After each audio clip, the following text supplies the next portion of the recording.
as we grow and as we age, just like Jase said, you may have different love languages in different times of your life.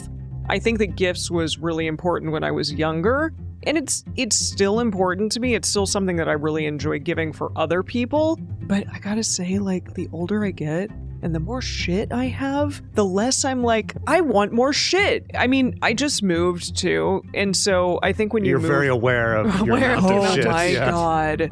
Yes, you are aware of things at different points in your life. I have so many clothes, I have so much stuff, and I know moving into a studio apartment is going to be probably a little bit difficult just because of all that shit that I have. And while gifts are lovely, maybe I don't need them as much as I felt like I once did. Do they bring me as much joy as they once did? Whereas acts of service, holy shit, also my plate is full constantly. And if somebody helps me with that, now that is a fucking act of love. Welcome to the Multiamory podcast. I'm Jase. I'm Emily. And I'm Dedeker. We believe in looking to the future of relationships, not maintaining the status quo of the past. Whether you're monogamous, polyamorous, swinging, casually dating, or if you just do relationships differently, we see you, and we're here for you. Forms I know I did, forcing me to form myself to fit. On this episode of the Multiamory podcast, we're talking about love languages and how they could be bullshit. That's right, folks. You heard us. Today, we are taking a critical look at the widely popular concept of the 5 love languages. Today, we'll be diving into some of the key assumptions behind the love languages, looking at what the research has to say, and we'll be discussing both the potential benefits and potential pitfalls of relying too heavily on this framework, even though it's one that we reference somewhat often. If you're interested in learning more about our fundamental communication tools that we reference on this show, you can check out our book, Multiamory: Essential Tools for Modern Relationships, which covers some of our most used communication tools for all types of relationships. You can find links to buy it at multiamory.com/book or wherever fine books are sold. So, a very brief primer in case you haven't been on the internet, planet in Earth? any bookstore, in any sort of relationship advice space ever. Let's talk about what the 5 love languages are. So the 5 love languages was a book first published in 1992 by God Dr. Gary Chapman. Now, that's not his official title. His official title is Dr. Gary Chapman. We're the ones who attached God to it because he is also a pastor. He's a God doctor. Yeah, he's a God doctor. If you want more of our in-depth take on the love languages, you can go listen to Multiamory episode 240, titled Refreshing Our Love Languages. But long story short, super popular book. We're talking 20 million copies sold. Whoa. 20 million. Yes. Is this man still alive? He is Yes. a rich man. Yeah, he's If I still were alive. a rich man. Wow. Yes. Gracious. Yeah, and has, spun off into workshops and many, many different books and many reprints of the books. An extremely, extremely popular concept. And basically, the 5 love languages theory, we'll call it, posits that individuals have distinct ways of expressing and receiving love, which can be categorized into 5 languages, 5 primary languages. And those languages are words of affirmation, or saying nice things, giving compliments to a partner, quality time, so as in literally, time spent together, receiving gifts, acts of service, and physical touch. Those are the 5 love languages. Yeah, I think you can't throw a rock without hitting somebody who knows about the love languages. This has very much permeated our cultural psyche. Yeah, don't test this, though. Don't go throwing rocks where there are people around. We do not condone the rock throwing. No, throw like something soft and squishy, like a koosh ball. Lovely. Do koosh balls still Like a exist? Did I just squashmallow. date myself? Like a squishmallow. Yes.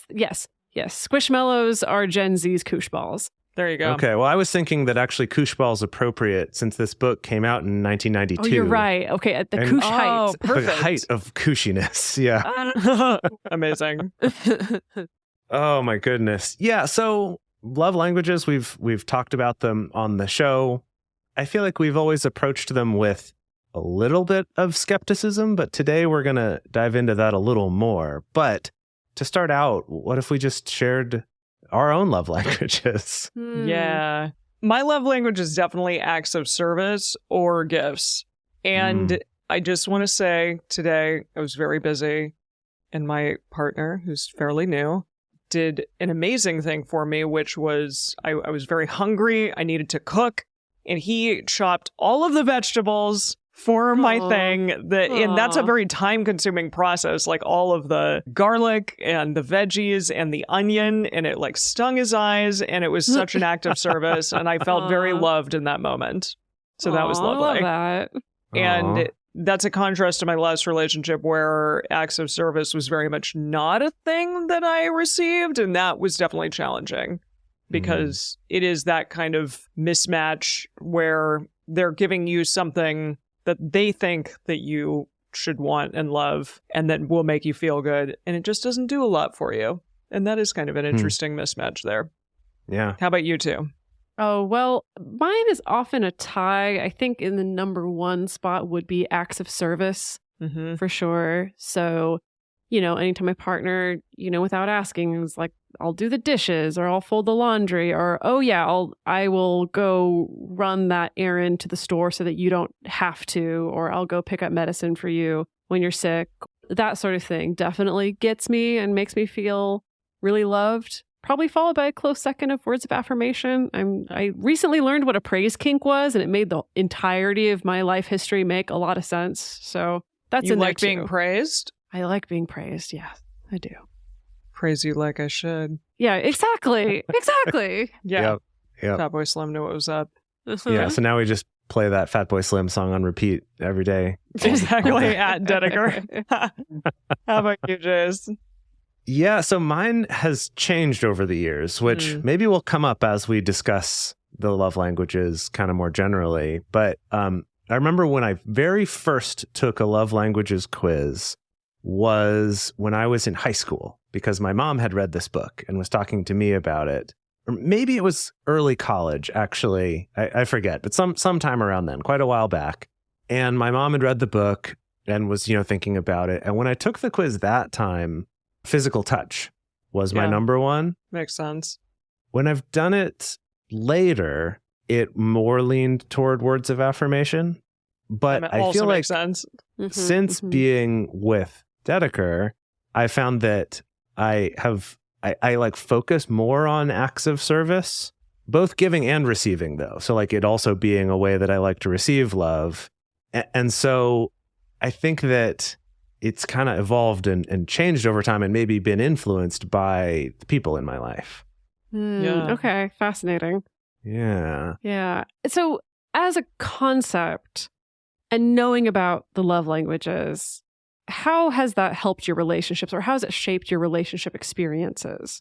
Like I said, my last relationship, there was a big mismatch, and that was really difficult because I always wanted acts of service to be a thing that was a way of my partner showing me love. And yet I felt like if I ever asked him to do anything for me, it was a big to-do. I really didn't want to ever ask for things because I felt like it was going to be met in a way that was like, oh, okay, something along those lines. And that was really difficult. Whereas I think he wanted more words of affirmation and touch for sure. And that's a little bit harder for me. I got a lot of words of affirmation from him, and I was like, whatever. Really? Thanks. Really? Yeah, it's fine. I appreciate it to a degree. It is nice, but there's a thing about showing love in your actions that matters more to me than your words. And if the two don't line up, then to me, I'm like, what is this? What are you even saying to me right now? Yeah. It doesn't even matter because I don't feel it. Yeah, that makes sense. I don't see it tangibly. Yeah. I think something about the 5 love languages that I do think has positively affected my relationships and the way I think about them is more kind of giving easier ways to think about the different ways of expressing love and to see them for what they are. So as an example of that, when I was younger, and physical touch or words of affirmation would have been higher for me. I learned about the love languages and realized that my stepdad was very much big on acts of service. Sometimes to the point of like doing much more than you actually wanted him to or asked him to. If you wanted help with, homework or something, he would end up spending like hours coming back with 100 pages printed out about all this information about it, kind of going overboard sometimes with offering, these like acts of service. And I remember that when I learned about the love languages, it was for me kind of a moment of realizing, oh, he's trying to show me that he loves me. And that actually was kind of profound. It let me see that as something that I hadn't before, where more often it was like this, oh gosh, now I feel bad that he did all this and I didn't mean for him to take all that time to do it, but instead got to appreciate it as, oh, that's an act of service. That means he loves me. And so I do think it just as a way to like see that there are different ways of expressing love, it was really helpful for me in that way. That's lovely. That's making me connect the dots with some of your behavior also. Yeah. In the ways that you do acts of service. Yes. I think, okay, with the three of us, it's really been a helpful concept with our relationship in the ways that we encourage each other. Like, I think, like you're saying, Jase, of almost like opening your eyes to noticing, oh, this is a way that someone is expressing love, and maybe I'm not realizing it. So the gifts is a big one in that, like a big one for Emily, right? I just like giving gifts. I really love giving gifts. And you're really good at it also. Thank you. And it took me a couple of years to realize that, right? And I grew up in a family where gift giving wasn't a big part of the way people showed love. If anything, gift giving was always very, very practical. Even to this day, it's straight up like, what do you want? Just tell me what you want. I will buy it. Yeah. Like submit me a list. I will buy it, right? If it's within this budget. So there's no real sense of like surprise or things like that, at least very rarely. And I think, Emily, you always are really good at picking gifts and presenting them really nicely. And for me, it not only helped me recognize that in you, but I also started to recognize it in other people that were close to me, where I realized, oh, this is part of their love language as well. And so what that means is I need to step up the way that I receive that. Really make sure that when they give me a gift, I really appreciate it and express a lot of appreciation for it, and especially notice the little details, like the way that they wrapped it, or how, ask them about how they chose this gift or things like that. And then for me, also realizing like, okay, I need to step up my gift giving as well, that I can definitely default to the much more pragmatic version of gift giving. So I guess knowing that it's like, this is even a thing, right? That has impact on people helps. I think it's helped my relationships. So yes, we're talking a lot about the love languages. I know we teased that maybe it was bullshit. Maybe we're going to be critical. But before we get to that, I want to first lay out what is the evidence that is in favor of the 5 love languages? And what are the reasons why we think this is a legitimate concept that is helpful to people? The first thing I want to talk about is this concept of face validity.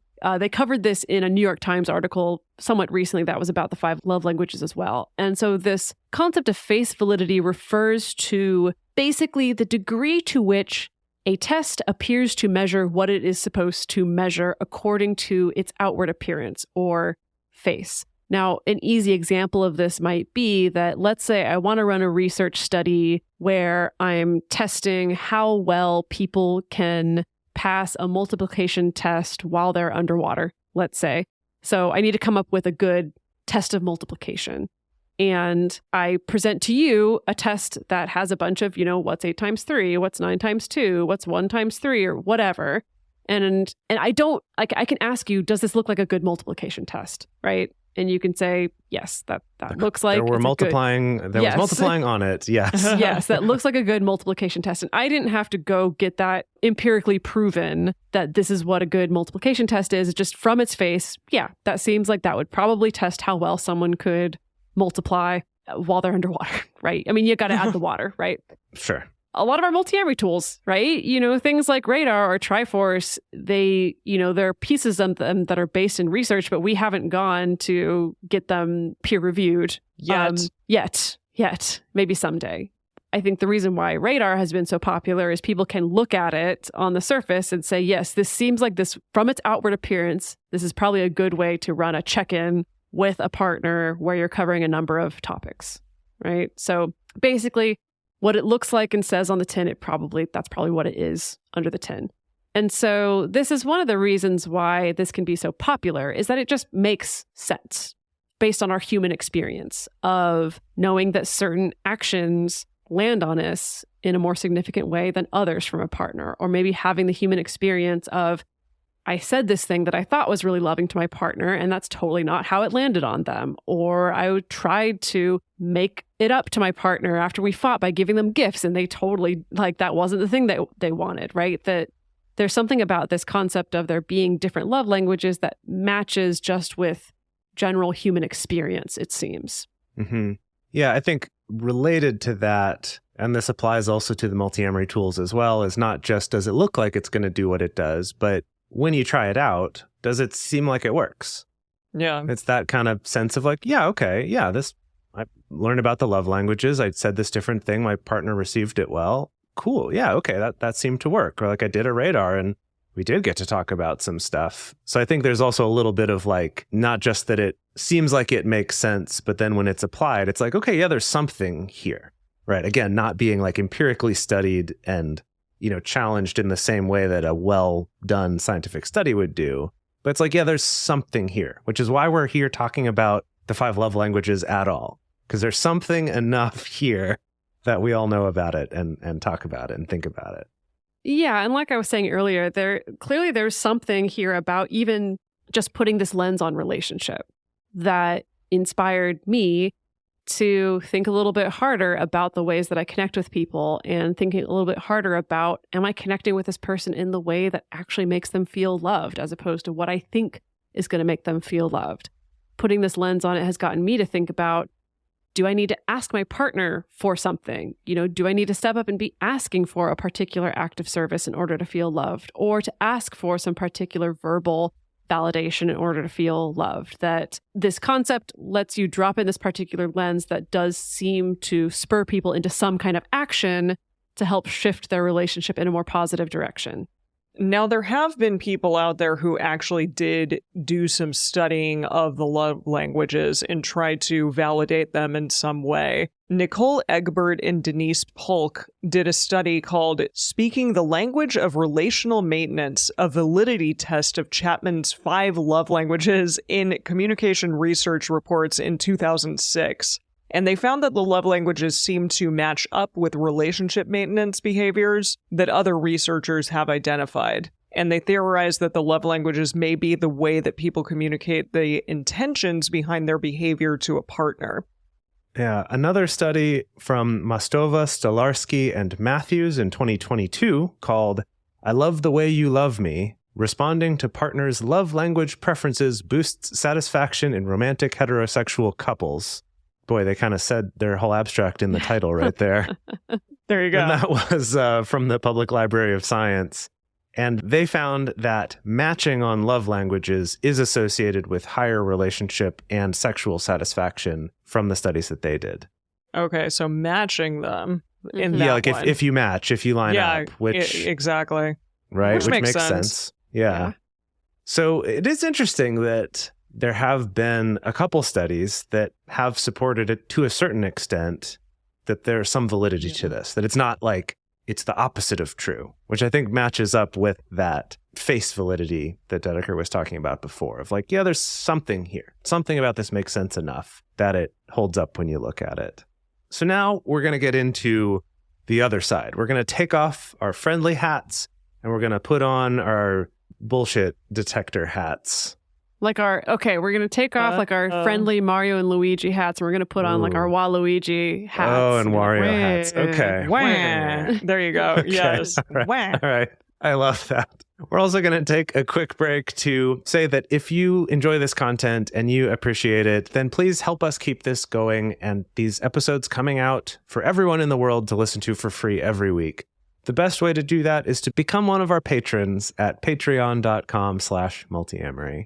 There, for example, in the private community tier, you get access to all the private channels in our Discord server and our exclusive Facebook group so that you can connect with other people who listen to this show and be part of an amazing support network there. Also, take a moment to check out our sponsors. If any seem interesting to you, use our promo codes or our links. They're in our episode description, and using those does directly help support this show. All right, it is Waluigi time. Wow. We're going to go Waluigi on these 5 love languages. Okay. All right, what do we got? Maybe this is all BS, right? Maybe. Yes. 20 million copies sold. Everyone in their dating profile listing their love languages. Everyone you've ever met, including your mom, knowing what their love language is. Maybe we've all been hoodwinked. Maybe there's nothing to this, okay?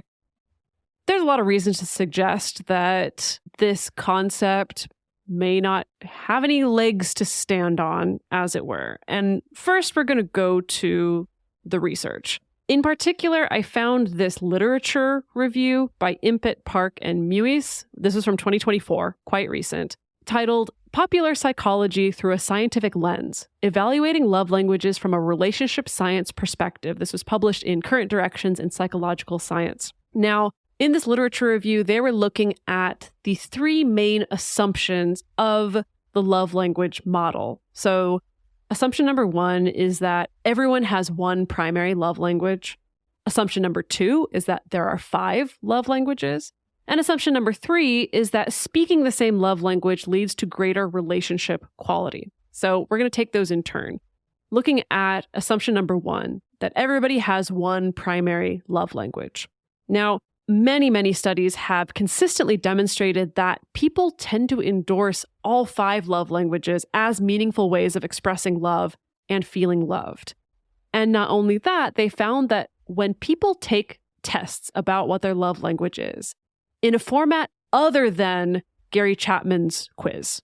So as it is right now, you can go to 5lovelanguages.com. You can take the quiz. It's very fun, and it'll help you determine what your primary love language is. But they found that when they would create a similar test, but it was in a different format, like if it was on a Likert scale, for instance, people's results would not match up. So for example, comparisons across studies show that the number of people categorized as having gifts as their primary love language was pretty low as 0% to 4% of the sample when they were using the forced choice measure, which is the measure that the original Chapman quiz uses. But when they tested people on more of a continuous scale, as high as over 50% of the sample tested as gifts being their primary love language. Whoa. So basically, when you're not presenting black and white situations, which is sort of the way that the original quiz does, when there's more breathing room and people are able to give their answers on more of a scale, then the results come out differently, which makes us suggest that there's something going on here, where if we're giving 2 tests that allegedly measure the same thing, but we're getting different results. So this suggests that people may not have just one language, and the one they think that is theirs, especially if they did it based on the Chapman quiz, may not actually be accurate. This is something we'll probably get into a little bit more later when we talk about some commentaries on it. But the way that the quiz is set up is it's almost like it's asking the question, like, which of these would you be more okay with not having? Interesting. Rather than which one actually Taking is the most meaningful away. To you, right? That's the whole forced choice thing, where they're often presented as, would you like this or this? And you could never have the other kind of scenarios like that. Maybe not quite that extreme. But so I could see why people might put gifts lower, where they're like, well, I guess if I had to choose, I'd rather have a partner who's nice to me than one who gives me gifts. Sure. Right? Like that's a very different response than, would I feel loved if I received a surprise gift? Right. Yeah. Right? Yes. If it didn't come with the caveat of, oh, and your partner's going to call you names, or they're never going to touch you, or right, or they're never going to do the dishes or something like that. Yes. They're like, I wouldn't trade that for gifts, I guess. Yeah. Do the two of you think that you have ones that are lower on the scale? And do you have any that you think, okay, if I never receive this again, I'd be okay?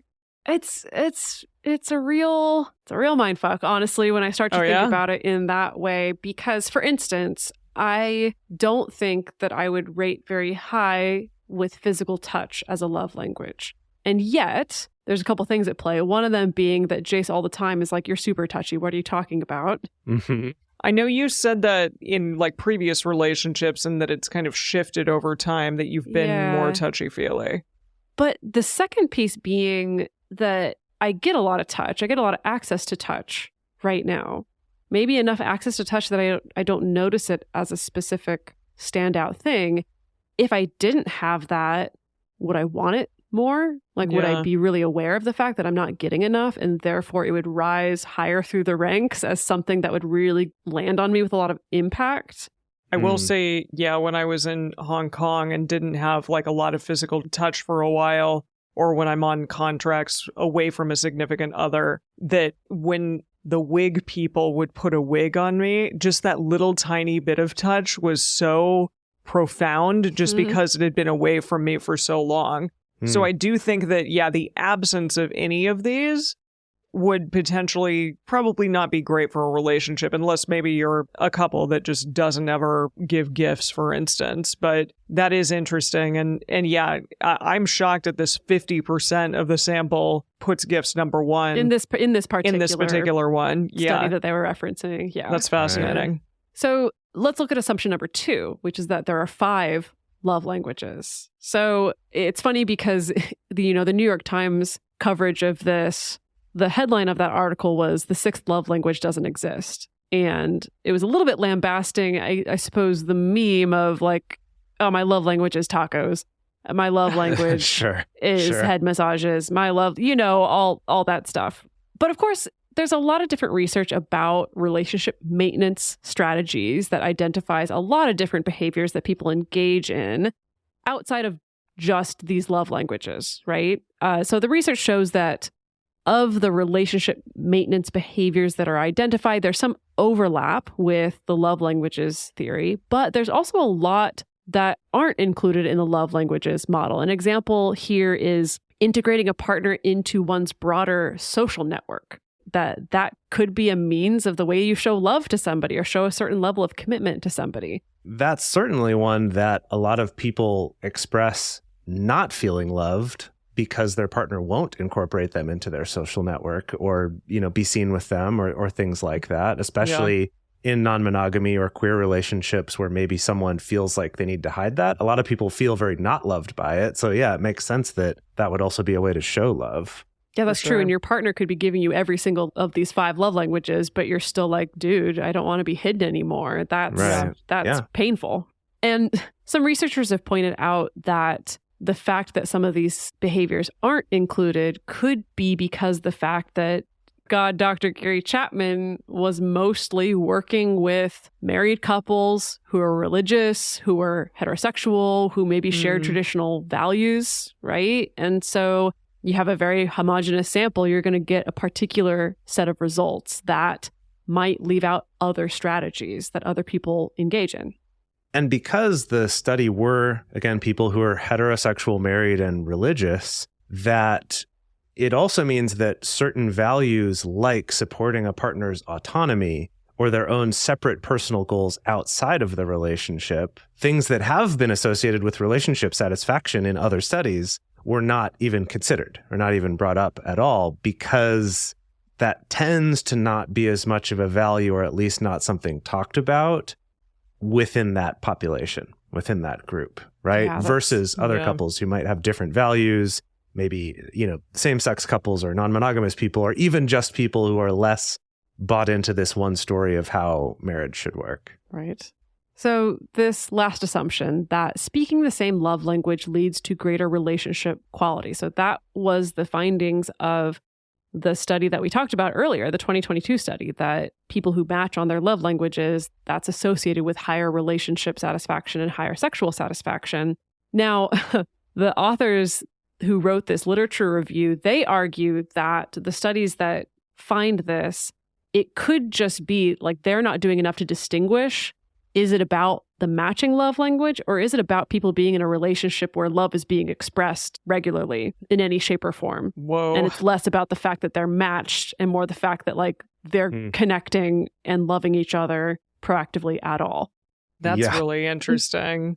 I do think there is something to be said for the mismatch versus the match. That makes sense that perhaps there's something to be said for a partner who has no interest in moving towards you in that way of love language, whatever it may be. If, you've expressed to them, hey, I would really like it if you helped around the house more because that shows me that you care about me and that you care about my well-being. Or I would really appreciate it if once in a while you told me what you liked about me in this particular way and give me some affirmation there. And if they're not willing to kind of move towards you and take your bid, then yeah, there's probably a larger issue at play there.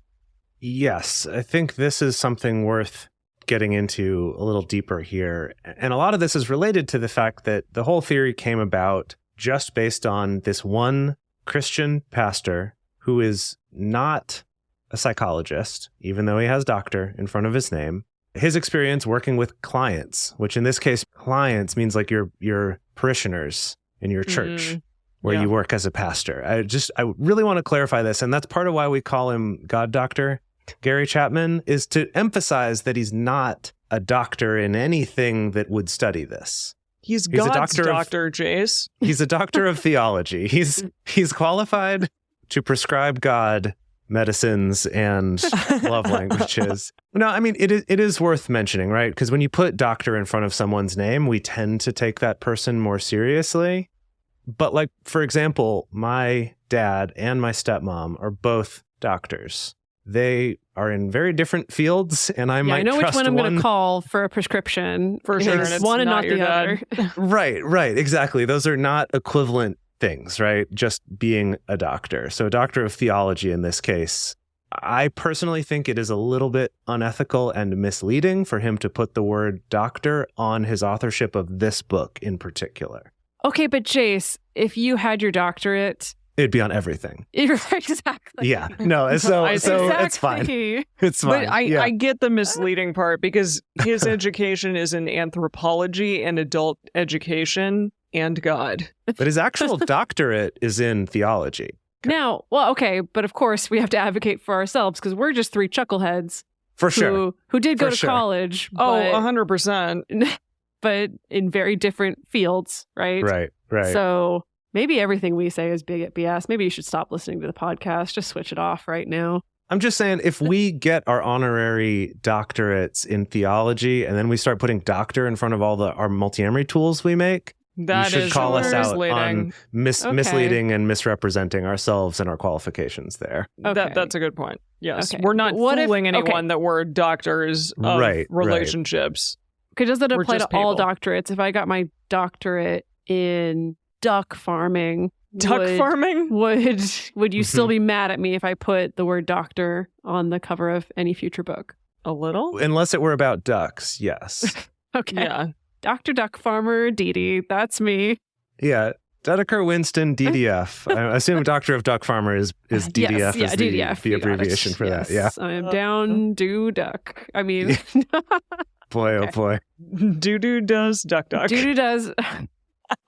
All right, I'm going to bring us back. Us back in the actual love languages book itself. When you read between the lines, I do think some of the ways in which Chapman helps people identify their primary love language has been a little questionable. Right. So to go back to the forced choice thing that we talked about before, in the quiz, it's not like you could never get this or never get this, which is it? But they're all phrased in the sense of, it's more meaningful to me when, and then two options, and you have to pick one of the two. So it's like, it's more meaningful to me when I receive a gift or my partner holds me or hugs me or something. And it's like, I could see people going, well, gifts are cool, but but that seems selfish. Like meaningful would be being held, or, it kind of sets you up in this weird sort of comparing them, having to choose them.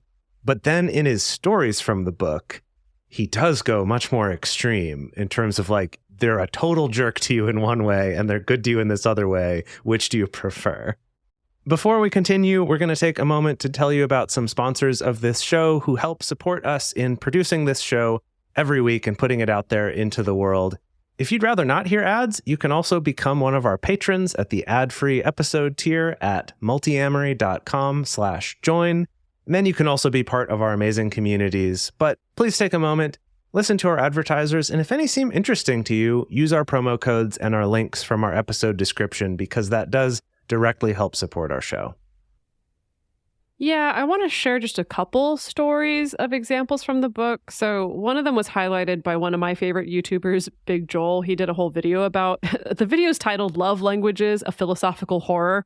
Go check that out if you're interested. But he shares this story from the book about this client named Bob, where Chapman asks him, okay, Bob, if your wife was giving you as much sex as you wanted and quality sex also, but she would criticize you and demean you in front of other people, how would you feel? Would you still feel loved?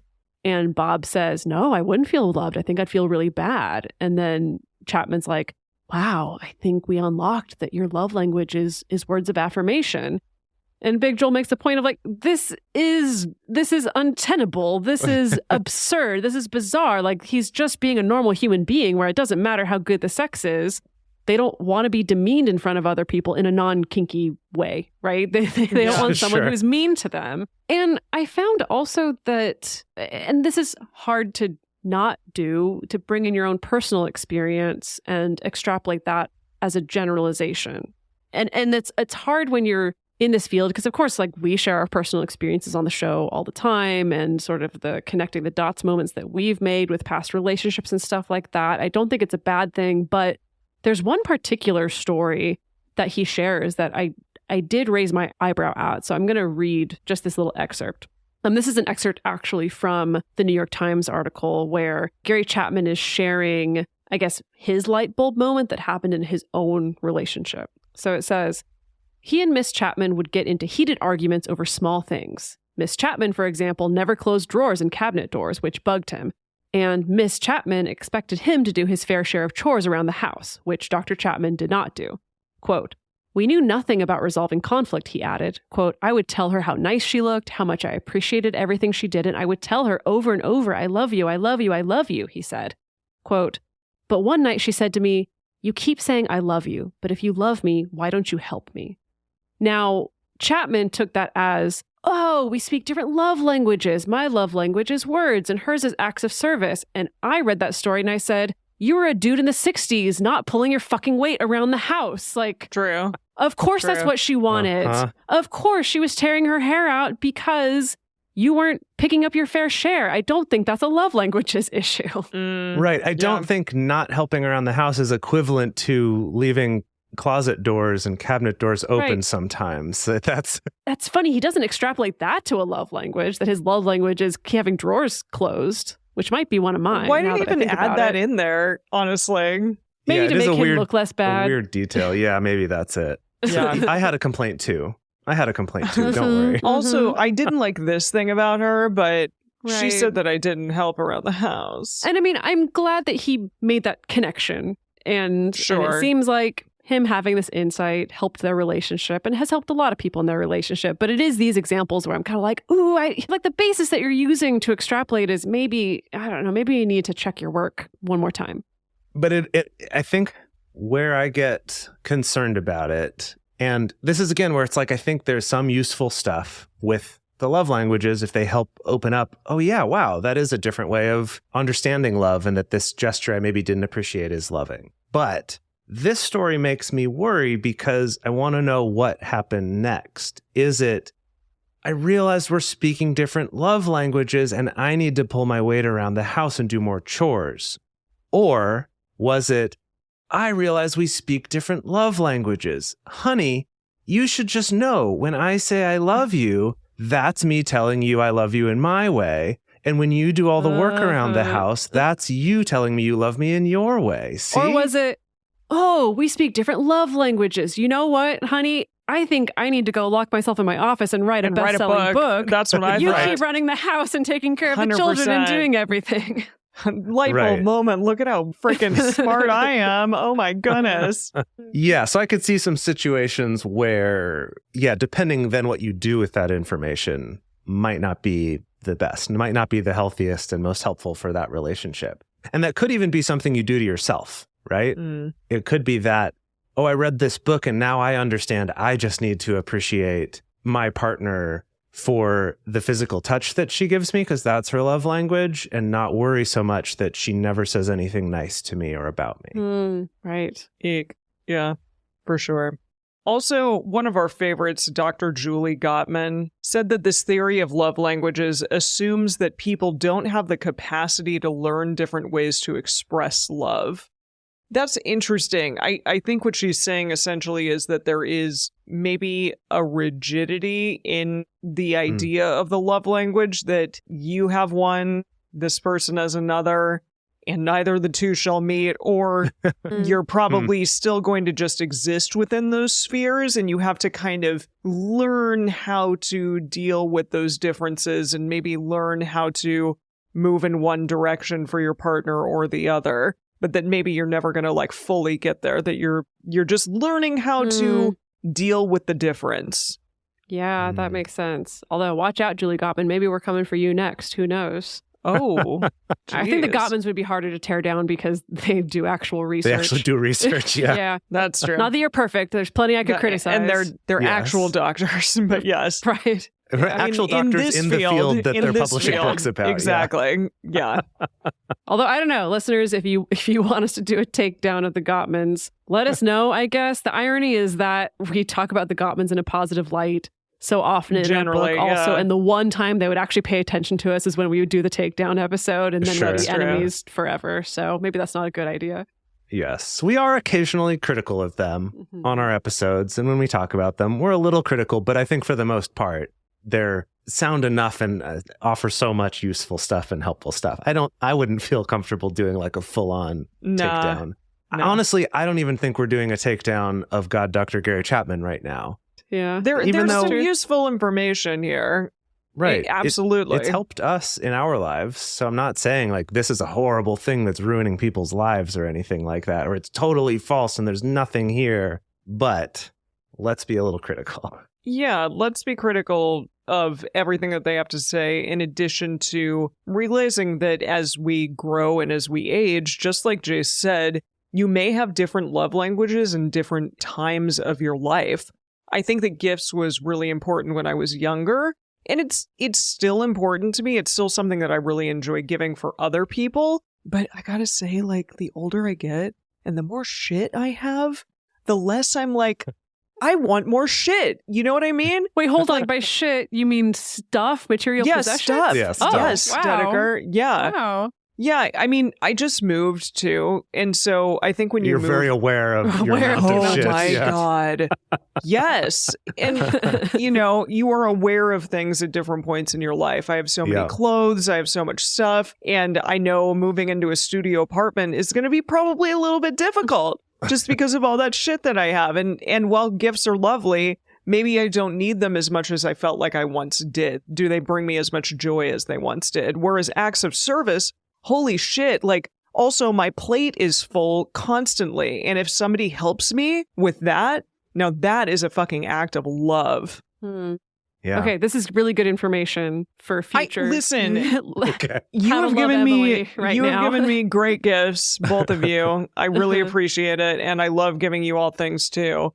But, it's something that I think that I've learned from the two of you is that you are able to let things go really well without a lot of emotion.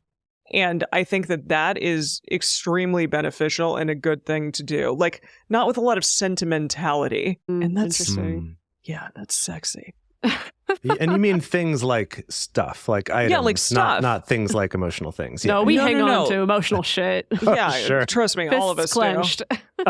But physical, like material possessions, yeah, I feel like you can let go of things. I've heard Dedeker be like, nope, doesn't bring me joy. Bye. Just let it go. Even things that I've gotten her, or that I'm like, do you want this? And she's like, no. And it's I hope impressive. That's never hurt your feelings. No, I think it's impressive. I think it's cool. Yeah, I think the key thing when it comes to letting go of gifts or things like that, and, I don't know if it was gifts that she got rid of or what, is that eventually getting rid of something isn't the same as going, oh, cool, thanks. Oh, let me put it in my round file here in the garbage can. Oh, for sure. Right? It's not like being unappreciative of a gift, but it's like, no, I loved this gift and it was great for a couple of years. And now, for whatever reason, it doesn't spark joy because maybe it doesn't fit me as well, or I just don't need this thing anymore in my life. there's sort of a like, wow, this thing was great. I appreciate it and can let it go. Yeah, totally. I gave an expensive Apple Watch to a partner. He never wore it. He ended up giving it to his little sister. Fine, that's fine. It just, part of me was like, well, I wish I could have taken it back and like gotten you something else instead of just, it ended up in a drawer for like a year and you wore it a couple times and then didn't really give a shit about it, even though like I had hoped that it was something that you would really like and that could help you in some way. That's, you know what? I appreciate you pointing that out because that's true that I've never identified as being a gifts person, but if I've given somebody something and I see that like they're not using it or it's just sitting in a drawer, I feel that, right? Totally. It was hurtful, it was hurtful, that. especially that being a thing for me. So Yes. I don't know. More of the story is maybe experiences are better gifts sometimes. Now we're Depends on getting the off person. track into Depends on the gift-giving person. advice. Yeah. Well, Yes. so one of the ways that I see this whole model sometimes having some built-in drawbacks is that it can encourage some reductive thinking about what actually makes or breaks a relationship. This was actually relevant in my most recent breakup just a few months ago, that as things were kind of spiraling towards the end, like my ex's take on what the main issues were in our relationship, he reduced it to a love languages issue. And I was like, really? no. I think there's a lot more than just that. And if anything, Yeah. I actually felt like we were both pretty good at kind of hitting all 5 love languages, right? So yeah, I think that like so many other relationship concepts, whether this is attachment theory or things like that, that there can be a rigidity to it. People can get over attached to a label. It can be a means for making demands. It can be something that you can weaponize. And you know, we're always telling y'all, don't weaponize this shit. My takeaway here was, honestly, I'll probably still keep using the love language as a concept. I'm probably never, I mean, I don't do this already. I very rarely turn to it as, ooh, this is the key that's going to unlock all your relationship conflict. But it's like, if you can use this for good and it helps you show up better for your partners and helps you better be able to ask for what it is that makes you feel loved, then it's great. If it's something that you're weaponizing against somebody, maybe not so great. Maybe not so great. Interesting. Yeah, maybe don't do that. It's funny. This actually reminds me of an episode we did where we talked a little bit about one of Dr. Gary Chapman's other books, which was The 5 Apology Languages. Oh, that was a long time ago. Yeah. So we did one a long, long time ago about that, like 7 years ago or something like that. But in episode 280, which was still 4 years ago or something like that, we did an episode about apologizing just kind of in general, about giving and receiving apologies. And we talked a little bit about the 5 apology languages. But basically what all the research was showing, and the guest that we had on to talk about that, Dr. Schumann, was all basically saying a good apology has all the pieces. Whether you identify those as 5 pieces, or I think her system, it was more like 3. But however you describe it, it's like a good apology should have all of these pieces. And if one is lacking, a person might notice that. And I get some of those vibes from the 5 love languages too, where I think sometimes people can identify, well, my love language is this thing I'm longing for, when maybe what's really happening is that's the one they're not getting. Again, it all depends on the situation and, depends on what you're working with. But I'm just thinking again about my mom first reading that and her talking to me about the 5 love languages, and looking back, I'm like, yeah, there were a couple of those that you were really not getting, where you're probably getting some others. And those are the ones, of course, she identified as like, oh, these ones seem to be my love languages when I take the quiz. I also, maybe for myself, where that first time I did it was physical touch. And I'm like, yeah, and I'm also a high school or a college student who's like really horny all the time, probably, right? So like, of course, also, and a boy. And a boy, a high school sure. boy who's probably not getting a lot of opportunities for touch. Or even if you are, you just want more all the time. Right. Yeah. Sure. My point being that I could see there being an aspect like the apology languages, where really what this book should be saying is, these are the 5 love languages. Try to learn how to do all of them instead of focusing on find your one and your partner's one, and like just accept that that's an indelible personality trait of you. Well, all of us out there should strive to give every love language to our partner at some point or another. Try to make it all encompassing, because relationships need a lot of different facets, not just one thing.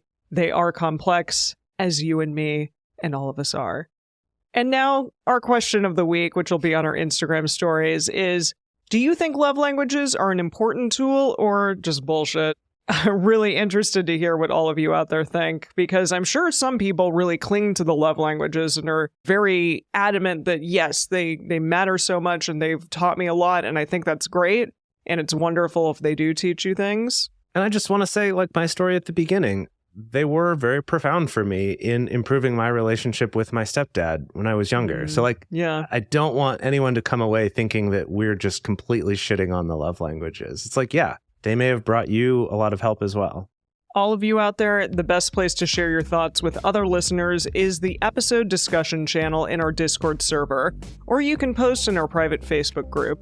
You can get access to these groups and join our exclusive community by going to multiamory.com/join. In addition, you can share with us publicly on Instagram, X, Threads, or TikTok. Multiamory is created and produced by Jase, Lindgren, Dedeker, Winston, and me, Emily Matlack. Our production assistants are Rachel Shennework and Carson Collins. Our theme song is Forms I Know I Did by Josh and Anand from the Fractal Cave EP. The full transcript is available on this episode's page on multiamory.com.